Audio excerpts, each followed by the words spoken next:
Olá, meus irmãos, quinta-feira, dia de palavra, dia de refletirmos nas Sagradas Escrituras.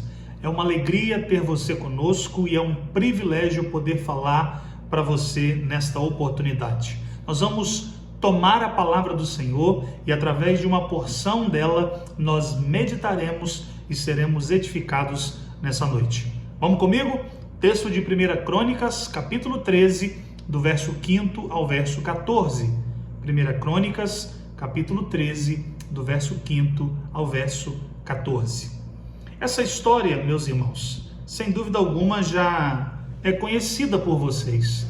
Nós já ouvimos falar do episódio em que Davi coloca no seu coração o desejo de trazer a arca de Deus à cidade de Davi.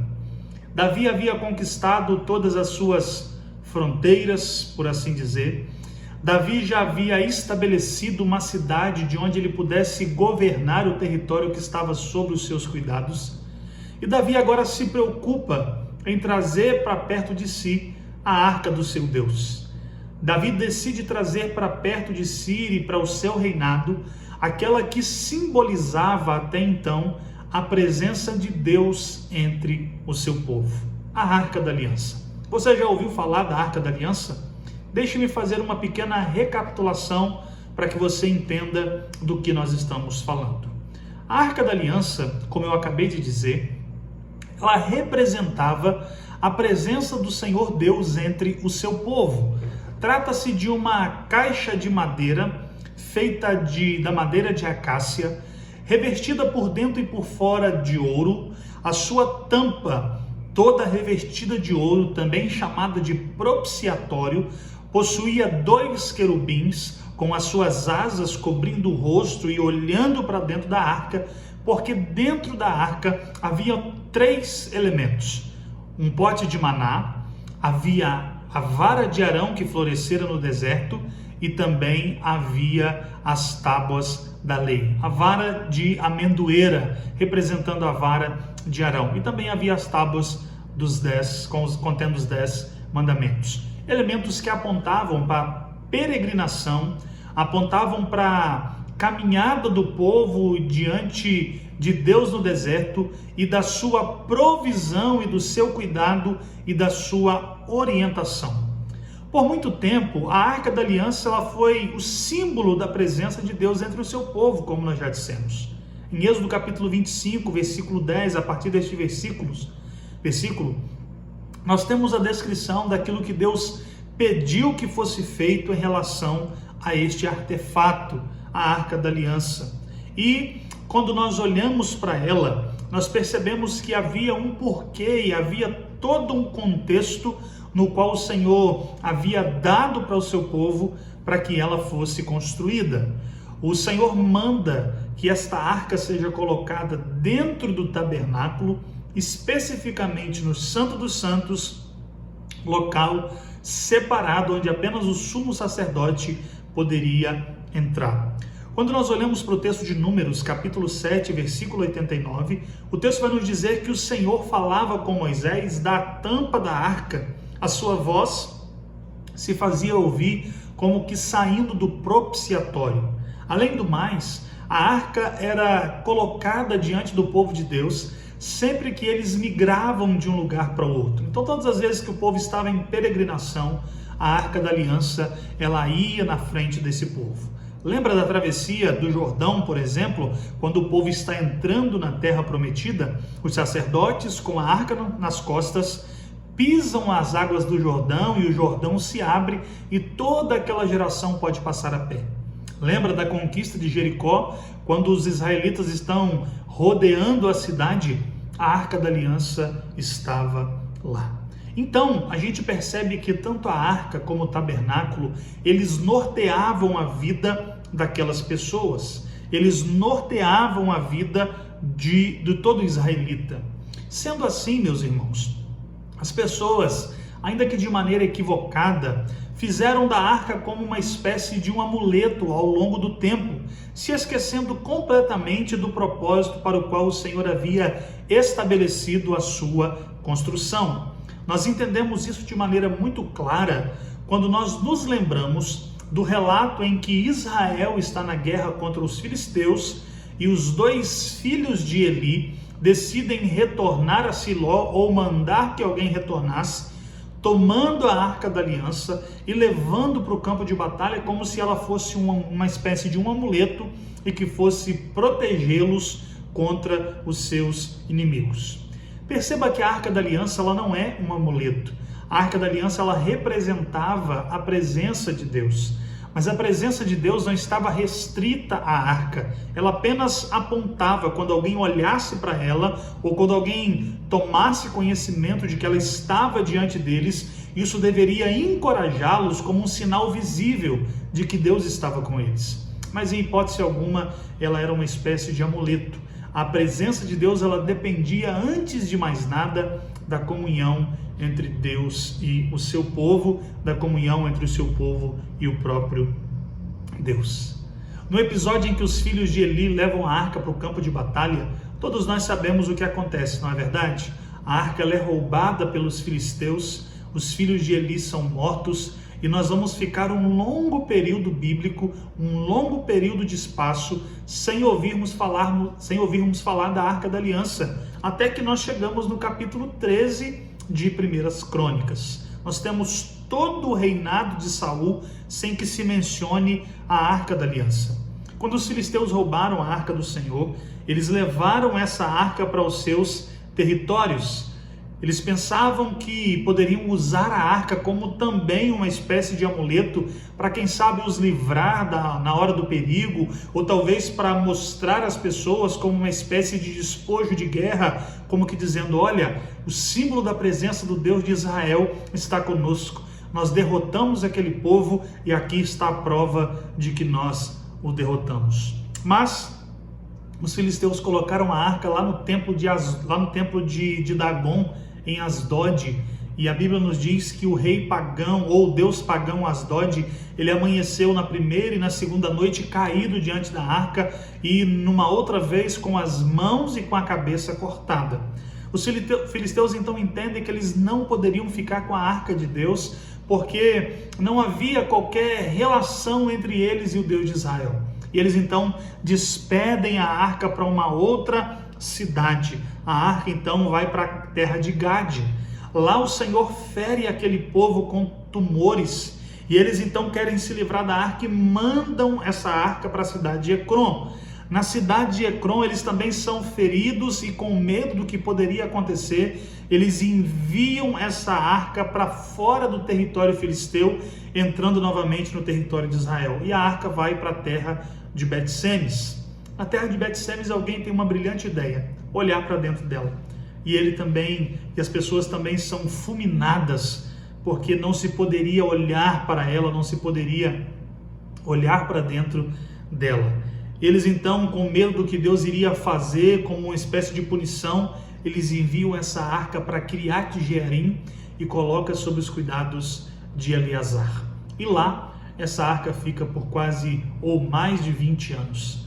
Até que Davi assume o trono, até que Davi estabelece a cidade de Davi, e Davi então finalmente decide trazer este artefato, como nós já dissemos, para que fizesse parte do seu reinado. É sobre isso que o capítulo 13 de 1 Crônicas ele trata conosco nesse dia. Davi quer restabelecer o culto, Davi quer restabelecer a adoração, Davi quer restabelecer o serviço do Senhor, Davi quer promover o culto e a adoração ao seu Deus. Ele então decide tomar a arca do Senhor que estava lá em Kiriat Jearim. E o capítulo 13 nos diz que Davi ele toma conselho com os seus capitães, Davi ele toma conselho com os seus príncipes e também obtém o aval do povo. Afinal de contas, depois de tantos anos, quem não queria a arca? O símbolo da presença de Deus entre o povo novamente. Davi então, tendo sido aprovado pelas pessoas, recebendo o aval das pessoas e no afã e bem intencionado, na empolgação de trazer a arca, Davi inicia a sua empreitada. O verso 7 do capítulo 13 que nós lemos, nos diz que eles tomaram a arca de Deus e eles puseram essa arca num carro novo e levaram esta arca da casa de Abinadab. Que honra, que privilégio, que investimento fez o rei Davi para trazer a presença ou o símbolo da presença de Deus novamente até ele. Um carro novo, investimento, atenção, cuidado, zelo, desprendimento para fazer o que é bom. Mas o texto continua, Davi não apenas fez um carro novo, o verso de número 7 ainda, na parte B, diz que Davi coloca 2 homens para guiar esse carro, Uzá e Aiô. E esses homens vão conduzindo o carro com a arca do Senhor em cima, e eles estão extremamente felizes com aquilo que está acontecendo. No verso 8, o texto nos diz que Davi e todo Israel se alegravam e cantavam ao Senhor, salmodiavam, dançavam e celebravam ao Deus de Israel. Ora, se a arca foi perdida em uma batalha e nós ficamos sem ela por muitos anos, se Saul não fez questão dela, eu, Davi, faço questão de ter o símbolo da presença de Deus no meu reinado, no meu governo e na minha cidade. Mas quando nós chegamos no verso 9, nós percebemos que um acidente acontece. O texto vai nos dizer que os bois tropeçaram. Os bois tropeçaram. E quando os bois tropeçam, um dos homens que estavam guiando o carro, Uzá, ele estende a mão para que não deixe a arca cair, cheio de boa intenção. E o texto vai nos dizer que ele toca na arca da aliança. E o Senhor então mata Uzá ali na eira de Quidom. O verso 11 diz que desgostou-se Davi porque o Senhor irrompera contra Uzá. O verso de número 12 diz que Davi temeu ao Senhor naquele dia. Meus irmãos, meu ponto na reflexão com vocês nessa oportunidade é olhar para este texto e entender o que é que deu de errado. Porque perceba, durante muitos anos a arca foi completamente esquecida. Saul não menciona a arca, não deseja buscá-la. Saul não faz questão de ter esse símbolo da presença de Deus com ele. E agora aparece alguém bem intencionado, com o coração alegre, disposto a fazer alguma coisa, e uma história que inicia cheia de expectativa, termina, pelo menos nesta primeira parte, com um fim extremamente trágico. E eu gostaria de analisar o que é que aconteceu, o que é que deu errado nesta intenção de Davi e de todas as pessoas que estavam com ele. Como que pôde acontecer uma coisa dessa? Porque a arca era importante. O coração do rei estava movido pelo mais sincero desejo de fazer a vontade de Deus. O carro novo parece uma oferta valorosa, algo extremamente louvável. Meus irmãos, colocar pessoas na condução do carro parece evocar honra, parece evocar respeito. O povo, além disso, está adorando e prestando um culto de adoração. Existe alegria em seus corações porque estão resgatando aquilo que foi perdido e que estava esquecido. Será um tempo de novos começos. Mas o que é que deu de errado? Vamos analisar juntos o que é que deu de errado? Primeira coisa que nós precisamos destacar nesta passagem é que a voz do povo não é a voz de Deus. Talvez você já ouviu isso inúmeras vezes. A voz do povo é a voz de Deus, mas essa não é uma verdade bíblica. A voz do povo não é a voz de Deus.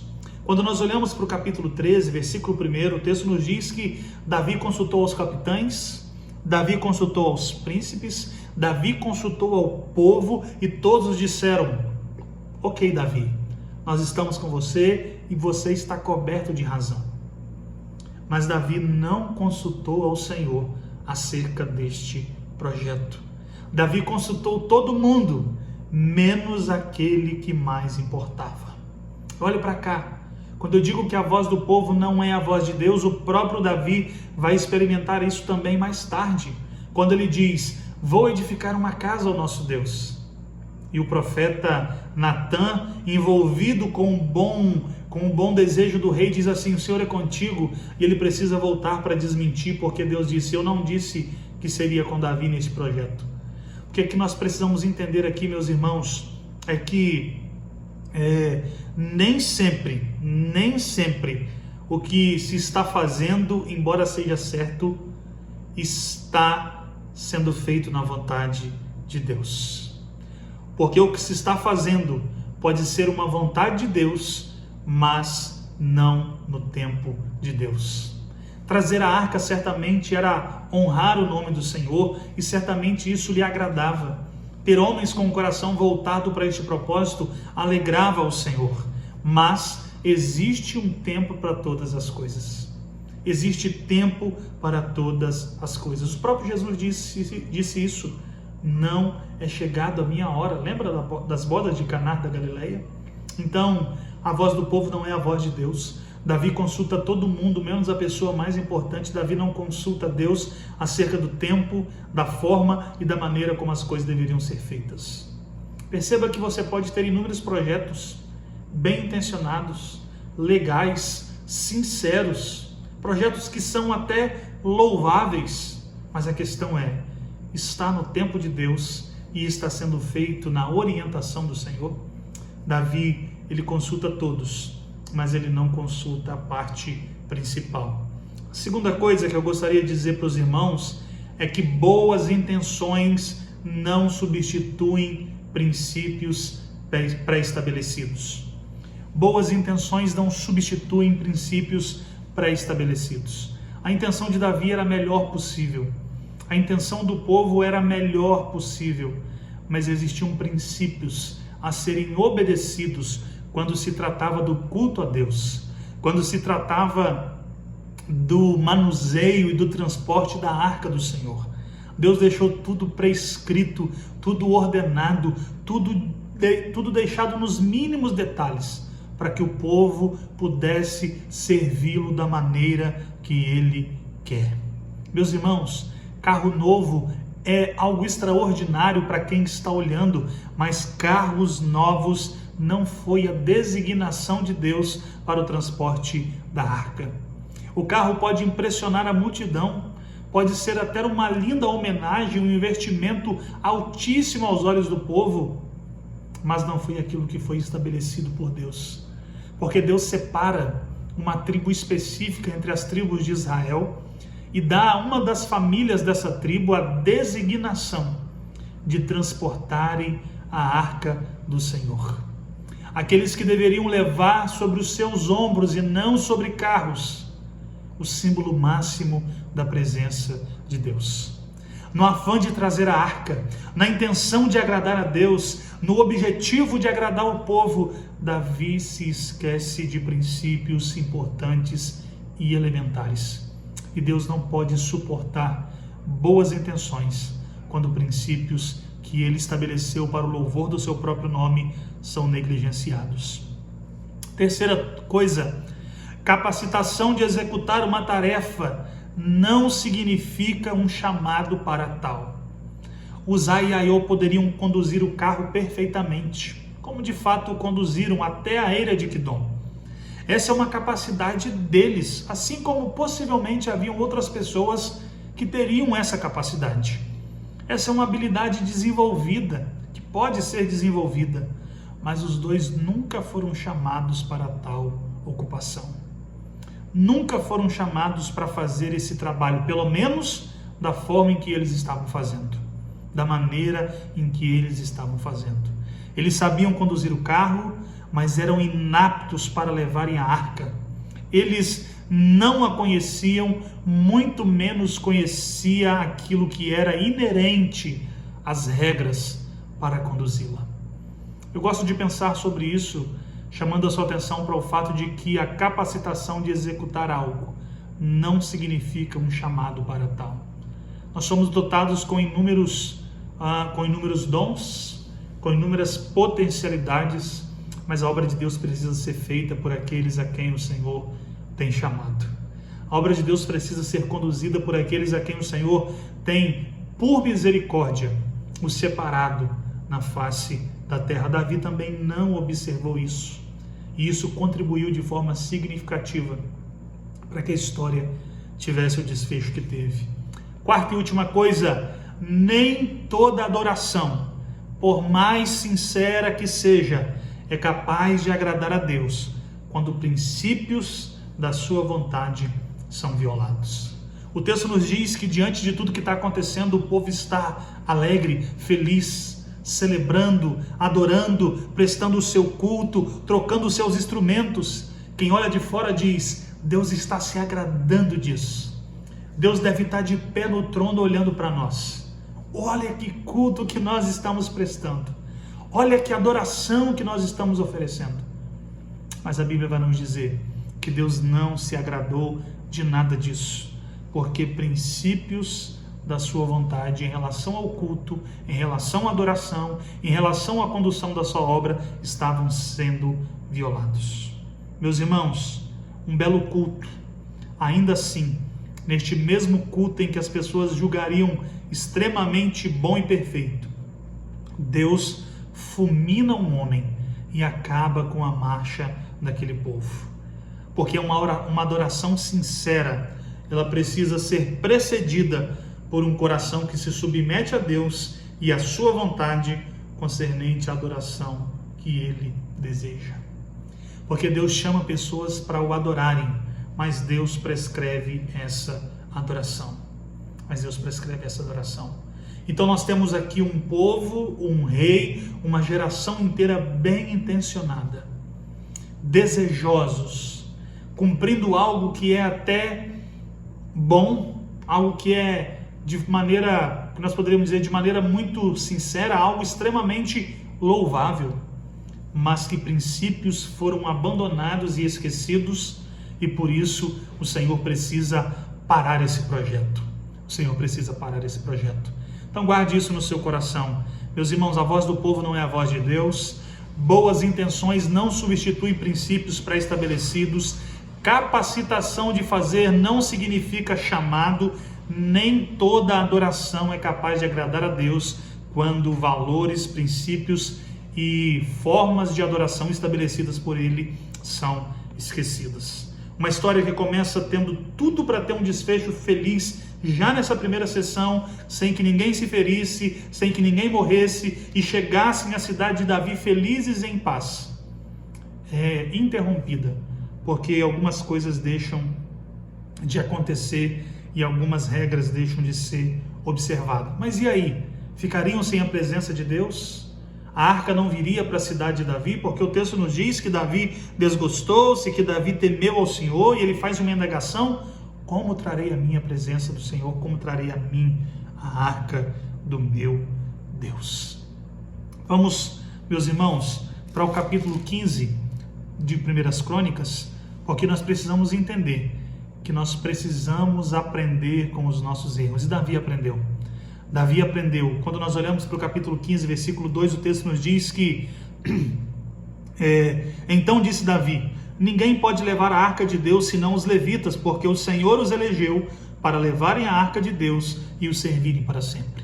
Então Davi corrige o seu primeiro erro. Davi não coloca qualquer um, Davi não escolhe pela sua própria vontade. Davi entende que a obra de Deus é feita por aqueles a quem ele chamou e designou para isso. Capítulo 15, versículo 14, o texto nos diz: santificaram-se, pois, os sacerdotes e levitas para fazerem subir a arca do Senhor, Deus de Israel. Santificação ainda convém à casa do Senhor.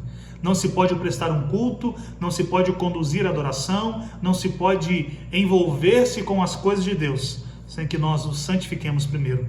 Capítulo 15, versículo 15, olhamos para este texto que diz: os filhos dos levitas trouxeram a arca de Deus aos ombros pelas varas que nela estavam, como Moisés tinha ordenado, segundo a palavra de Deus. Meus irmãos, o melhor método de conduzir a obra de Deus é por meio daquilo que Ele nos ensinou na sua palavra.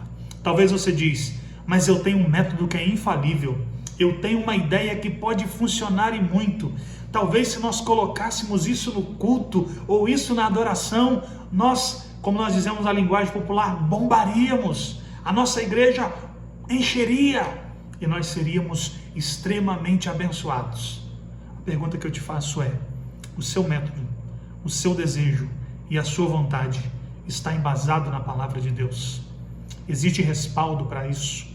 Porque se não for a forma que Deus estabeleceu para a sua adoração, para o seu serviço e para o seu culto, uma hora ou outra Ele também vai parar a nossa marcha e a nossa caminhada até que nós reconheçamos o nosso erro. Meus irmãos, que Deus nos abençoe, que Ele nos ajude, que nos dê discernimento, para que no seu serviço, para que na sua obra, nós obedeçamos acima de tudo a sua palavra e os princípios que Ele mesmo tem estabelecido para cada um de nós. Que Deus te abençoe, que Deus te guarde, em nome de Jesus.